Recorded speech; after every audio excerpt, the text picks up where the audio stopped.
Dear viewers, welcome to our channel English আড্ডা। সামনে আসছে ঈদুল আজহা বা কুরবানি ঈদ, তাই আমরা কুরবানি ঈদ সম্পর্কে রিলেটেড কিছু ভোকাবুলারি শিখব। কুরবানি ঈদ, কুরবানি ঈদ মানে হচ্ছে কি ফেস্টিভ্যাল অফ স্যাক্রিফাইস। আমরা কুরবানি ঈদ বাংলায় জানি, ইংরেজিতে হচ্ছে এটা কি ফেস্টিভ্যাল অফ স্যাক্রিফাইস। কুরবানি কুরবানি ইংরেজি কি? কুরবানি ইংরেজি হচ্ছে স্যাক্রিফাইস। কুরবানির পশু ইংরেজি হচ্ছে স্যাক্রিফিশিয়াল অ্যানিম্যাল। কসাই, কুরবানিতে কাটতে কি, গরু কাটতে কি কসাই লাগে, বা কসাই ইংরেজি কি? বুচার। কসাই ইংরেজি কি? বুচার। কাঁচা মাংস, কাঁচা মাংস ইংরেজি কি? র মিট। কাঁচা মাংস। ভাগ করা, আমরা হচ্ছে গিয়ে গরু কেটে কি করি? ভাগ করি। ভাগ করা কি? ডিস্ট্রিবিউট। আমরা কুরবানি কি করি? নিয়ত করে দেই। নিয়ত ইংরেজি কি? ইন্টেনশন।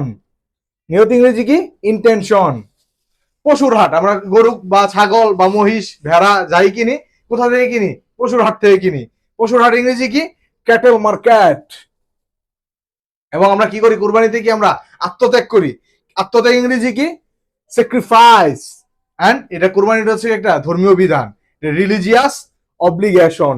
এভাবে আমরা হচ্ছে গিয়ে কুরবানির 10টি ভোকাবুলারি জানলাম।